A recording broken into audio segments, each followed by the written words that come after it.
নমস্কাৰ ছাত্ৰ-ছাত্ৰীসকল আজি মই বাস্তৱ সংখ্যা পাঠটোৰ মেট্ৰিকত আগতে আহা প্ৰশ্ন কেইটামান আলোচনা কৰিবলৈ ওলাইছো ইয়াৰ প্ৰথম প্ৰশ্নটো 2015 চনত আহিছিল প্ৰশ্নটো হ'ল তলৰ বাস্তৱ সংখ্যাবোৰৰ কোনটো নিৰৱধি পৌনঃপুনিক হ'ব অপচন এ √3 অপচন বি পাই অপচন সি 1/7 আৰু অপচন ডি 13/125 এই প্ৰশ্নটোৰ উত্তৰ কৰাৰ আগতে তোমালোকে প্ৰথমে জানি ল'ব লাগিব যে নিৰৱধি পৌনঃপুনিক মানেনো কি এইখিনি তোমালোকে ক্লাস 9ত পাই আহিছা নিৰৱধি পৌনঃপুনিক সাৱধি পৌনঃপুনিক হয়নে বাৰু তথাপিও মই অকমান মনত পেলাই দিবলৈ চেষ্টা কৰিছো তে নিৰৱধি পৌনঃপুনিক মানে হ'ল যিবোৰ পৰিমেয় সংখ্যাৰ ভাগশেষ কেতিয়াও শূন্য নহয় অৰ্থাৎ হৰণ কৰিলে ভাগফল পুনৰাবৰ্তিত হৈ থাকে তেনেকুৱা কিছুমান সংখ্যাটো আছে হয়নে নহয় যিবিলাক আমি হৰণ কৰি গৈ থাকিলেও কেতিয়াও শেষ নহয় হয়তো ৰিপিট হ'ব পাৰে সংখ্যাবিলাক ৰিপিট হয় কাৰণে তাৰ নামটো হ'ল পৌনঃপুনিক আৰু নিৰৱধি মানে কেতিয়াও শেষ নহয় আৰু যদি কেইবাৰমান হৰণ কৰাৰ পাছত ভাগফলটো ষ্টপ হৈ যায় তাৰ মানে ভাগশেষ শূন্য হৈ যায় তেতিয়া হলে সিহঁতক কি বুলি কোৱা হয় সাৱধি পৌনঃপুনিক হয়নে এতিয়া অকমান মনত পেলোৱা আমি পৰিমেয় সংখ্যা এটা কেনেকৈ ৰিপ্ৰেজেন্ট কৰো p/q হিচাপে হয়নে যত কি হয় q not equal to 0 হৰটো কেতিয়াও 0 হ'ব নোৱাৰিব তেতিয়াহে পৰিমেয় সংখ্যা হ'ব হয় নহয় এতিয়া তোমালোকৰ হয়তো মনত আছে 9ত পাইছিলা যদি কোনো এটা পৰিমেয় সংখ্যাৰ হৰটো তাৰ মানে q টো 2 to the power m into 5 to the power n এই হিচাপে প্ৰকাশ কৰিব পাৰি তেতিয়া হলে সেই ভগ্নাংশটো বা পৰিমেয় সংখ্যাটো সদায় সাৱধি হয় তাৰ মানে তাৰ ভাগশেষ এটা মুহূৰ্তত গৈ শূন্য হৈ যাব ৰিপিট নহয় আৰু হেতু বস্তু তাতে শেষ হ'ব ঠিক আছে নে আৰু যদি 2 to the power m 5 to the power n এই দুটা টাৰ্মৰ বাহিৰেও বেলেগ টাৰ্ম আহে হৰত তেতিয়া হলে আমি কি জানিম যে পৰিমেয় সংখ্যাটো নিৰৱধি পৌনঃপুনিকত পৰিব ঠিক আছে এতিয়া আমি যাও আমাৰ অপচন কেটালে অপচন কেটা আছিল √3 পাই 1/7 আৰু 13/125 তে √3 আৰু পাই টো পৰিমেয় সংখ্যা নহয় হয়নে নহয় আৰু ইহত কেতিয়াও ৰিপিটে নহয় অপৰিমেয় সংখ্যা কাৰণ ৰিপিট নহয় তে আমাক উলিয়াবলৈ দিছে নিৰৱধি পৌনঃপুনিক তো আমাৰ কি কি অপচনৰ ভিতৰত হ'ব পাৰে হয় 1/7 হ'ব নহলে 13/125 হ'ব এতিয়া ইয়াৰ ভিতৰৰ পৰা আমি চুজ কৰিব লাগিব এতিয়া চাও 13/125 ক আমি কি ধৰণে লিখিব পাৰো চোৱা 125 ক 5 ৰে হৰণ কৰিলে 3 বাৰ যায় হয়নে 5 5 গুণ 25 25 5 গুণ 125 তো আমি 5 কিউব বুলি লিখিব পাৰো 125 ক তাৰ মানে চোৱা কেনেকৈ কৰিব পাৰো 13/2 to the power 0 2 টো নাই হৰত হয় না 2 to the power 0 anything to the power 0 মানে 1 তো আমি লিখিব পাৰো 2 to the power 0 into 5 cube হয়নে তো 2 আৰু 5 ৰ টাৰ্ম হিচাপে প্ৰকাশ কৰিব পাৰিলো তাৰ মানে 13/125 এটো হল সাৱধি তাৰ মানে এটা মুহূৰ্তত গৈ শেষ হ'ব তো বাকি কোনটো থাকিল বাৰু অপচন তো শুদ্ধ অপচনটো হ'ব 1/7 অপচন সি বুজি পাইছা নেক্সট প্ৰশ্নটো 15 চনতে আহা শুদ্ধ উত্তৰটো বাছি উলিয়াব লাগে এত কৈছে √7 এটা অপচন এ অখণ্ড সংখ্যা অপচন বি পৰিমেয় সংখ্যা অপচন সি মৌলিক সংখ্যা আৰু অপচন ডি অপৰিমেয় সংখ্যা তো এটোটো সবে জানা ইয়াত কি হ'ব শুদ্ধ উত্তৰটো হ'ল অপচন ডি অপৰিমেয় সংখ্যা নেক্সট 3 নম্বৰ প্ৰশ্নটো 16 চনত আহা ইয়াত কৈছে যদি লসাগু 9126 = 182 তেতিয়া গসাগু 9126 কি হ'ব অপচন কিটা হ'ল 13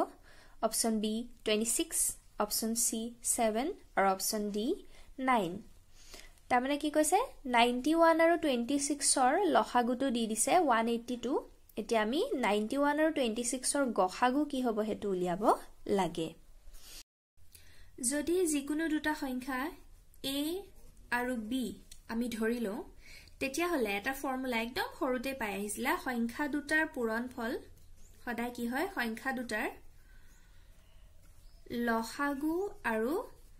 গসাগুৰ লসাগু আৰু গসাগুৰ পূৰণফলৰ সৈতে সমান হয় সংখ্যা দুটাৰ পূৰণফল আৰু লসাগু আৰু গসাগুৰ পূৰণফল সদায় সমান হয় এতিয়া চোৱা এই প্ৰশ্নটোত সংখ্যা কেইটা কি দিছে ধৰি ললো a নামৰ সংখ্যাটো হল 91 আৰু b সংখ্যাটো হল 26 কাৰণ এই দুটাই সংখ্যা দিছে আৰু লসাগুটো দি দিছে 182 তে গসাগুটো আমি নাজানো হয়নে আমাৰ গসাগুটো উলিয়াব লাগিব তেতিয়া হলে চোৱা আমি গসাগুটো কি পাম বাৰু এটো জাস্ট সমীকৰণ সমাধান 182 এফালে লৈ আহিলে হৰণ হৈ যাব হয়নে তো 91 into 26 divided by 182 ঠিক আছে নে এতিয়া আৰু নেক্সট কাটাকুটি কৰি দিলে হল তো আমি চাও 7 দি যাব হয়নে 7 13 91 আৰু 182 7 দি যদি কাটো 7 দুগুণ 14 4 থাকিল 42 হল 7 6 গুণ 42 26 কাটাকুটি গুছি গল তো আমি গসাগুটো কিমান পালোগৈ 13 তো 13 আছিল অপচন 8 গতিকে কারেক্ট অপচনটো হল অপচন নেক্সট প্ৰশ্নটো 16 চনতে আহা ইয়াত কৈছে ইউক্লিডৰ বিভাজন প্ৰমেয়িকা মতে দুটা ধনাত্মক অখণ্ড সংখ্যা a আৰু b দিয়া থাকিলে এনে দুটা অদ্বিতীয় অখণ্ড সংখ্যা q আৰু r থাকিব যাতে অপচন কিটা তোমালকে চাই লোৱা এটা একদম কিতাপৰ পৰা ডাইৰেক্ট কোৱেশ্চন এট কাৰেক্ট আনসাৰটো হল অপচন সি ঠিক আছে তাৰ পিছৰ প্ৰশ্নটো 17 চনত আহা ইয়াত কৈছে আটাইতকৈ সৰু যিটো সংখ্যাৰে √27 ক পূৰণ কৰিলে এটা পৰিমেয় সংখ্যা পোৱা যাব সেই সংখ্যাটো হল অপচন এ √27 অপচন বি 3√3 অপচন সি √3 আৰু অপচন ডি 3 এতিয়া আমি এটো কৰি চাব লাগিব এতিয়া আমাক দিয়া সংখ্যাটো হল √27 হয়নে তো ইয়াক এতিয়া ভাঙি লিখিলে কেনেকৈ লিখিব পাৰি চোৱা 9 into 3 কৰিব পাৰো 27 হয়নে এতিয়া 9 টো আমি আকৌ কেনেকৈ লিখিব পাৰো 3 স্কয়াৰ into 3 নহয় জানো তো 3 স্কয়াৰ টো যদি ৰুটৰ বাহিৰলৈ লৈ আহো কি হ'ব স্কয়াৰ টো নাইকিয়া হৈ যাব 3 আৰু ভিতৰত তো এটা সিঙ্গল 3 আছে তো হেতু √3 হিচাপে থাকি যাব হয়নে এতিয়া এই সংখ্যাটোৰ পাৰ্ট কিটা চোৱা 3 টো পৰিমেয় হয় অপৰিমেয় পাৰ্ট কোন হল √3 তো ইয়াক যদি মই আৰু এটা √3 ৰে পূৰণ কৰি দিও √3 হোল স্কয়াৰ হৈ যাব √3 হোল স্কয়াৰ মানে 3 তো 3 into 3 কি হৈ যাব 9 হৈ যাব ধৰিব সোৱা √27 মানে হল 3√3 হয়নে গটিকে 3√3 ক যদি আমি √3 ৰে পূৰণ কৰি দিও 3 টো আমাৰ পৰিমেয় সংখ্যা তো √3 হোল স্কয়াৰ হৈ গলে √2 উঠি যাব তো 3 into 3 কি পাম 9 পাম হয়নে যেটো হল আমাৰ পৰিমেয় সংখ্যা গটিকে আমি কিহেদি পূৰণ কৰিলো আটাইতকৈ সৰু সংখ্যা √3 ৰে পূৰণ কৰোতে হৈ গল যেটো আছে আমাৰ অপচন সি ওকে নেক্সট প্ৰশ্নটো 17 চনতে আহা ইয়াত আছে 43/2⁴ into 5 কিউব পৰিমেয় সংখ্যাটোৰ দশমিক প্ৰসাৰণৰ স্থানৰ পৰিসমাপ্তি হোৱা স্থানৰ সংখ্যা হল অপচন এ 3 অপচন বি 4 অপচন সি 1 আৰু অপচন ডি 5 ঠিক আছে সো আমাক দিয়া সংখ্যাটো কি দিছে 43/2⁴ into 5 কিউব তা যেহেতু হৰটো 2⁴m into 5⁴n এই ধৰণে আছে 2 আৰু 5ৰ পাৱাৰ হিচাপে যদি থাকে হৰটো আমি জানো কি হয় পৰিসমাপ্ত হয় বা সাৱধি বুলি ক'ব পাৰি হয়নে যেহেতৰ ভাগশেষটো এটা সময়ত গৈ পেলাই 0 হৈ যায় এতিয়া আমাক কি সুধিছে যে এই সংখ্যাটো হৰণ কৰি থাকিলে দশমিকৰ পিছত যি জাগাত শেষ হ'ব সেই শেষ হোৱা স্থানৰ সংখ্যাটো কি হ'ব তো আমি কৰি চাব লাগিব আৰু ইয়াত গুটে হোপা হৰণ কৰি থাকিব দৰকাৰ নাই শৰ্টকাট টেকনিক আছে সোৱা 43 এই 2⁴ টোক আমি এনেকৈ লিখিব পাৰো 2 into 2 কিউব বুলি লিখিব পাৰো হয়নে into 5 কিউব তাৰ মানে কি লিখিব পাৰো সোৱা 43/2 into ইহত দুইটাৰ পাৱাৰ একে গটিকে 2 into 5 হোল কিউব কৰি দিব পাৰো নহয়নে বাৰু এতিয়া সোৱা 2 ৰে 43 ক যদি হৰণ কৰি দিও আমি কি পাম 2 দুগুণ 4 2 এগুণ 2 দশমিক হল 10 হৈ গল 2 5 গুণ 10 হয় আৰু 1 বাই এটো 5 দুগুণ 10 10 কিউব মানে একৰ পিঠিত 3টা শূন্য 1000 এতিয়া চোৱা 1000 দি যদি হৰণ কৰো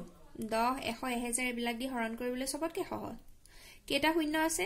3টা শূন্য গতিকে দশমিকটো 3 ঘৰ আগুৱাই আহিব ইয়াত দুটাহে আছে তো আৰু 3 ঘৰ আগুৱাবলৈ হলে আমি 0 এটা লগাব লাগিব হৈ গল আমাৰ হৰণ কৰা তো আমাৰ লাষ্ট ডিজিটটো কি 5 যেটো আছে option D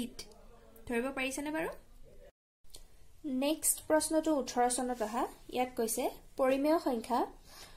14588 divided by 625 or দশমিক প্ৰসাৰণ তলৰ কোনটো দশমিক স্থানৰ পিছত শেষ হ'ব অপচন এ 2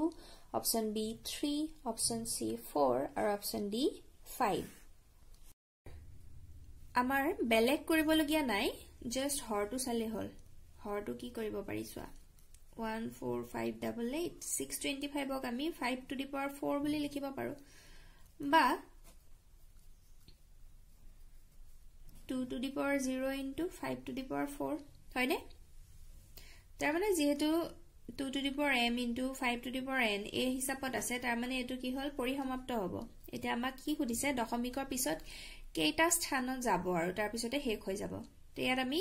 হাইয়েস্ট পাৱাৰটো চালেই হল কি আছে 5 to the power 4 তো দশমিকৰ পিছত 4টা স্থান যাব এটো তোমালকে হৰণ কৰি চাব পাৰা হৰণ কৰি চালেও দশমিকৰ পিছত মাত্ৰ 4টা সংখ্যাহে পাবা যেটো আমি এই হিচাপত উলিয়াব পাৰো তো আমাৰ শুদ্ধ উত্তৰটো ক'ত আছে বাৰু অপচন সি যেটো আছে 4 তাৰ মানে দশমিকৰ পিছত 4টা সংখ্যা থাকিব তাৰ পিছত আৰু পোৱা না যায়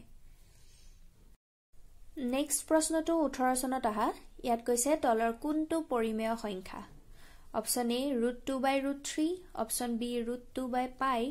অপচন সি √5/√6 আৰু অপচন ডি হল √3/√27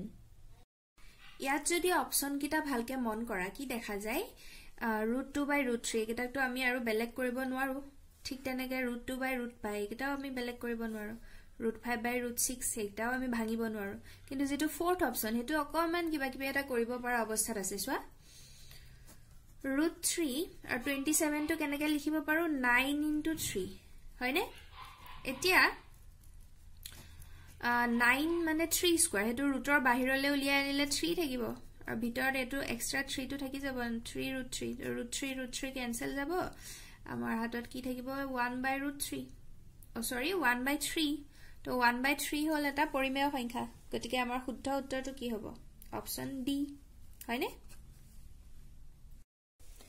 নেক্সট প্ৰশ্নটো 19 চনত আহিছিল তলৰ কোনটো নিৰৱধি পৌনঃপুনিক দশমিক অপচন কেটা হল অপচন এ 3/8 অপচন বি 7/80 অপচন সি 64/455 আৰু অপচন ডি 124/625 এইকেটা আমি কৰি চাব লাগিব আমি আগৰ নিচিনা হৰ কেটা চাব লাগিব চোৱা প্ৰথমটো কি আছিল 3/8 তো 8 ক আমি 2 কিউব বুলি লিখিব পাৰো 7/80 80 ক আমি কি বুলি লিখিব পাৰো 5 কুলং 80 তো 2 to the power 4 into 5 ঠিক তেনেকে 455 টো যদি আমি সুটি হৰণ কৰো তেতে আমি ইয়াৰ উৎপাদক বিলাক কি পাম 5 into 7 into 13 আৰু 625 ক পাম 5 to the power 4 এতিয়া আমি কি জানো যে যদি 2 আৰু 5 ৰ পাৱাৰ হিচাপে থাকে তেতিয়া হলে হিহত সদায় পৰিসমাপ্ত শেষ হৈ যায় 2 আৰু 5 ৰ বাহিৰে হৰত যদি বেলেগ কিবা সংখ্যা থাকে হেতুৱে হয় পৌনঃপুনিক নিৰৱধি তো আমাক নিৰৱধিয়ে উলিয়াব দিছে তো 2 আৰু 5 ৰ বাহিৰে বেলেগ সংখ্যা ক'ত আছে অপচন সি আছে 7 আৰু 13 আছে গতিকে কোনটো হ'ব নিৰৱধি পৌনঃপুনিক দশমিক option see that is 64/455 clear হৈছে নেক্সট 15 চনত আহা ইউক্লিডৰ বিভাজন প্ৰমেয়িকা ব্যৱহাৰ কৰি দেখুৱা যে যিকোনো যোগাত্মক অখণ্ড সংখ্যায় 4q + 1 নাইবা 4q + 3 আৰ্হিৰ যত q কোনোবা এটা অখণ্ড সংখ্যা ইয়াত আসলতে অযুগ্ম অখণ্ড সংখ্যা হ'ব লাগিছিল প্ৰশ্নটোত এই প্ৰশ্নটোৰ কাৰণে আমি এই ধৰণে আগবাঢ়িব লাগিব চোৱাচোন যেহেতু আমাক এটা অযুগ্ম অখণ্ড সংখ্যাৰ কথা কৈছে তো ধৰি ললো a যিকোনো এটা যোগাত্মক অযুগ্ম অখণ্ড সংখ্যা তো আমি a টু ইউক্লিডৰ বিভাজন প্ৰমেয়িকা মতে সোৱা কেনেকে bq + r এই ধৰণৰ আৰ্হিত লিখিব পাৰো যত b ৰ যেটো ভ্যালু মানে q ৰ সহগ যেটো থাকে b সেই সংখ্যাটো আমি নিজৰ ইচ্ছা মতে লব পাৰো ইয়াত যেহেতু 4q কথা আছে তো আমি কি ললো 4q + r আৰু r ৰ কন্ডিশনটো সদায় কি হয় যে r টো 0 ৰ সমান বা 0 তকে ডাঙৰ হ'ব পাৰে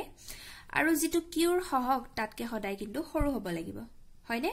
তো এই ক্ষেত্ৰত q ৰ সহগটো যেহেতু 4 তকে সৰু হ'ব লাগিব তাৰ মানে r ৰ ভ্যালু কিটা কি হ'ব পাৰে 0 হ'ব পাৰে 1 2 3 এই চাৰিটা ভ্যালু হ'ব পাৰে কাৰণ তাতকে ডাঙৰ হলটো 4 হৈ যাব কিন্তু 4 তকে সৰু লাগে হয়নে এতিয়া আমাক সোৱা প্ৰশ্নটোত কি কৈছে অযুগ্ম সংখ্যাৰ কথা কৈছে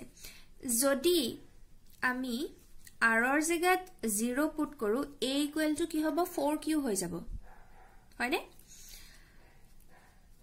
কাৰ কাৰণে r = 0 যদি পুট কৰো তেতিয়া a = 4q হ'ব এটা 4q টো 2 ৰে হৰণ কৰিব পাৰি আৰু আমি কি জানো 2 ৰে হৰণ কৰিব পৰা সংখ্যাবোৰ সদায় যুগ্ম সংখ্যা হয় তো এটো অপচন ক্যান্সেল কৰিব পাৰো আমি নেক্সট a = কি লিখিব পাৰো 4q + 1 লিখিব পাৰো যদি r = 1 বহাও এতিয়া এটো সোৱা ইয়াক 2 ৰে হৰণ কৰিব নোৱাৰি তো ই এটা অযুগ্ম হয় হয়নে আৰু নেক্সট a = 4q + r ৰ জাগাত যদি 2 পুট কৰো তেতিয়া কি হৈ যাব 4q + 2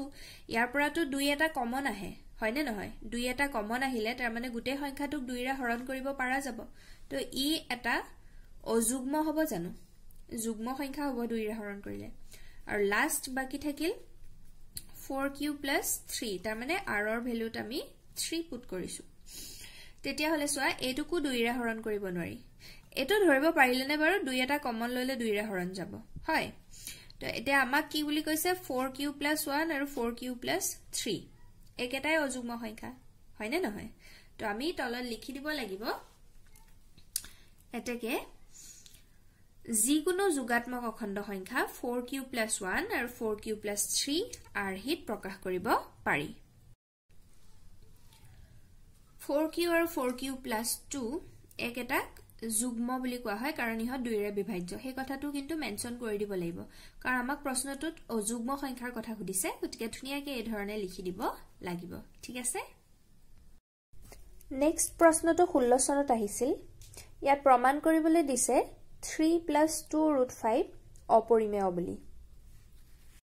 আমাক যদিও অপৰিমেয় বুলি প্ৰমাণ কৰিবলৈ দিছে আমি উলুটাকৈ ধৰি ললো তো সেই কাৰণে লিখা হৈছে যে যদি সম্ভৱ ধৰো 3 + 2√5 পৰিমেয় অপৰিমেয় বুলি প্ৰমাণ কৰিব লাগে কিন্তু আমি পৰিমেয় বুলি ধৰি লৈছো উলুটাকৈ যদি পৰিমেয় হয় সোৱা 3 + 2√5 ইয়াক p/q আকৃতিত প্ৰকাশ কৰিব পাৰি যত q ≠ 0 এটো হল পৰিমেয় সংখ্যাৰ ডেফিনেশন তেতিয়া হলে সোৱা ইয়াক যদি মই সলভ কৰি যাও 2√5 টো এফালে ৰাখি 3 টো যদি হিফালে নিউ কি হ'ব p/q - 3 ফালে +3 হিফালে গলে -3 হ'ব হয়নে তেতিয়া হলে 2√5 যদি মই লসাগু লও কি হ'ব p - 3q হয় আৰু এতিয়া √5 টো অকল ৰাখি দিলে 2 টো যদি হিফালে নিউ 2 টো এৰ লগত পূৰণ হৈ আছে হিফালে নিলে কি হৈ যাব হৰণ হৈ যাব p - 3q/2q হয়নে এই যেটো ইয়াক আকৌ ভগ্নাংশ ৰূপত পাই আছো হয়নে এই ওপৰৰটোক আমি ধৰা x বুলি ধৰি ললো আৰু তলৰ সংখ্যাটোক y বুলি ধৰি ললো এই ধৰণে আমি ধৰিব পাৰো কাৰণ ই এটা ভগ্নাংশ হৈ আছে তাক যদি সিম্পল ফৰ্মত লিখো x/y বুলি লিখিব পাৰো আৰু যত কি হৈ আছে y টো 0 নহয় 2q হে 0 হয় জানো তো এতিয়া সোৱা √5 টো কি পালো এটা ভগ্নাংশ ৰূপত পালো যত হৰটো শূন্য নহয় তাৰ মানে কি উলাল √5 টো পৰিমেয় ওলাই গল কাৰণ ডেফিনেশনটো মিলি আছে পৰিমেয় সংখ্যাৰ লগত কিন্তু √5 টো আমি জানো অপৰিমেয় বুলি হয়নে নহয় বাৰু গতিকে আমি ধৰাটোৱে ভুল হৈ নগলনে গতিকে লাষ্টত এই ধৰণে লিখি দিব লাগিব অৰ্থাৎ আমি কি পালো √5 পৰিমেয় কিন্তু ই সম্ভৱ নহয় কাৰণ আমি জানো যে √5 অপৰিমেয় তো ই আমাৰ ধৰাটো বিৰোধিতা কৰি দিছে গতিকে আমাৰ ধৰাটোৱে উল্টা হৈছে সেই কাৰণে কি হ'ব 3 + 2√5 অপৰিমেয় নেক্সট প্ৰশ্নটো 17 চনত অহা ইউক্লিডৰ বিভাজন কলন বিধি ব্যৱহাৰ কৰি 210 আৰু 55ৰ গসাগু উলিয়াব লাগে এতিয়া ইয়াত সদায় আমি কি কৰো প্ৰমেয়িকাত যেটো ডাঙৰ সংখ্যা তাক আমি সৰু সংখ্যাটোৰে হৰণ কৰি চাব লাগিব প্ৰথমতে গতিকে 55ৰে 210ক হৰণ কৰিম এটো আমাৰ 3 বাৰ যাব 3 বাৰ গলে 5 3 গুণ 15 1 কলিল 5 3 গুণ 15 কে 16 165 হ'ব হয় এটা বিয়োগ কৰি দিলে আমাৰ কিমান থাকিব 45 থাকিব বাকি তো ইয়াত আমি এনেকৈ লিখিব পাৰো 55 কে গুণ কৰিলো 3 গুণ কৰিছো আৰু লগত বাকিটো কি হল 45 হয়নে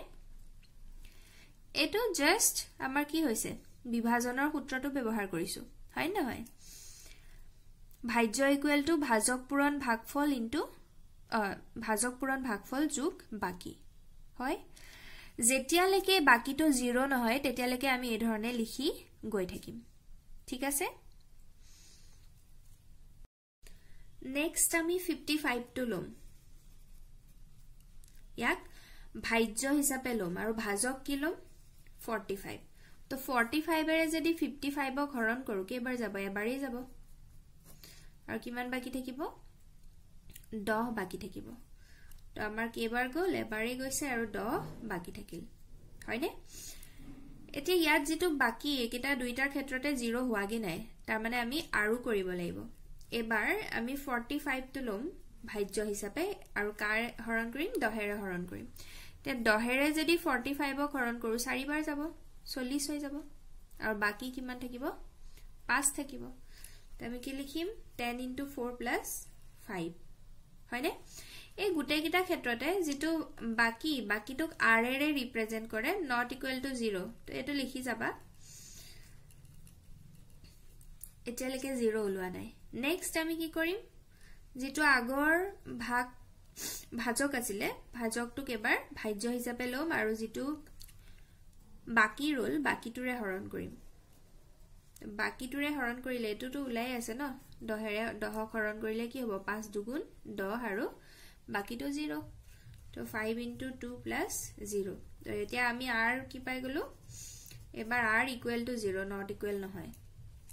জি মুহূৰ্ততে বাকিটো 0 পাই গলো সেই মুহূৰ্তত যেটো ভাজক আছিল তাৰ মানে যেটো সংখ্যাৰে হৰণ কৰিছিলো হেতুৱে হল গসাগু এতেকে গসাগু কি পালো 5 এৰে হৰণ কৰোতে 0 হৈছে তো আনসাৰটো হল 5 এই ধৰণে কৰিব লাগিব ঠিক আছে নে বাৰু নেক্সট প্ৰশ্নটোত 3 ৰুটটোক অপৰিমেয় বুলি প্ৰমাণ কৰিবলৈ দিছে আৰু এটো 18 চনত আহিছিল তো এটো একদম আগতে কৰি আহাটোৰ সৈতে একদম একেই আমি কি কৰিম এই ধৰণে উল্টাকৈ ধৰিলম যদি সম্ভৱ ধৰো 3 ৰুটটো পৰিমেয় আৰু পৰিমেয় হোৱাৰ লগে লগে ইয়াক কেনেকৈ লিখিব পাৰি p/q যত q not equal to 0 এই ধৰণে প্ৰকাশ কৰিব পাৰি এতিয়া আমি ৰুটটো ৰাখি দিলু 3 টো হিফালে লৈ যাম এফালে পূৰণ হৈ আছে হিফালে নিলে কি হ'ব হৰণ হৈ যাব গতিকে p/3q হৈ যাব তো এটো আকৌ এটা ভগ্নাংশ হৈ আছে যত হৰটো 0 নহয় তা হৰটো 0 নোহোৱা ভগ্নাংশ হলে হেতুটো পৰিমেয় সংখ্যা কিন্তু ৰুটটো তো পৰিমেয় হয় জানো এটোটো আমি জানো এই ৰুটটো অপৰিমেয় সংখ্যা তো আমি ধৰাটোৰ বিৰোধিতা কৰিছে হয়নে এই ধৰণে লিখি দিব লাগিব অৰ্থাৎ ৰুটটো পৰিমেয় পালো কাৰণ ভগ্নাংশটোৰ হৰটো 0 নহয় কিন্তু এই ৰুটটো অপৰিমেয় এই সত্যতাৰ বিৰোধিতা কৰিছে তাৰ মানে কি আমি ধৰাটোৱে ভুল হৈছে সেই কাৰণেহে ভুল উত্তৰ এটা ওলাইছে গতিকে আমি কি লিখিম 3 ৰুটটো অপৰিমেয় নেক্সট প্ৰশ্ন 19 চনত আহিছিল মৌলিক উৎপাদকীকৰণ পদ্ধতিৰে 96 আৰু 404 ৰ গসাগু উলিওৱা ইয়াৰ পৰা হিহতৰ লসাগু উলিওৱা আমি 96 আৰু 404 দুইটাৰে মৌলিক উৎপাদক বিশ্লেষণ কৰি সাম কি হয় তো আমি ছুটি হৰণ কৰিব লাগিব হয়নে তা 2 ৰে যাব 2 4 গুণ 8 16 হল 2 8 গুণ 16 আকৌ 2 ৰে যাব আকৌ 2 ৰে যাব আকৌ 2 ৰে যাব আৰু লাষ্ট আকৌ এবাৰ যাব হয়নে ঠিক তেনেকে 404 ইয়াকো 2 ৰে যাব কাৰণ যুগ্ম সংখ্যা আকৌ 2 ৰে কৰিব পাৰি হয় এবাৰ কি হে দি যাব বাৰু 1012 হল এটা মৌলিক সংখ্যা গতিকে ইয়াক আৰু হৰণ কৰিব নোৱাৰি হয়নে তো আমি 96 ক কেনেকৈ লিখিব পাৰো সো কেটা 2 কেটা পাইছো 1 2 3 4 5 টা গতিকে 2 to the power 5 into 3 এই ধৰণে লিখিব পাৰো আৰু 404 ইয়াক কেনেকৈ লিখিব পাৰো 2 দুটা গতিকে 2 স্কয়াৰ ইনটু 101 এই ধৰণে লিখিব পাৰো হয়নে এতেকে আমাক এতিয়া প্ৰথম গহাউৰ কথা কৈছে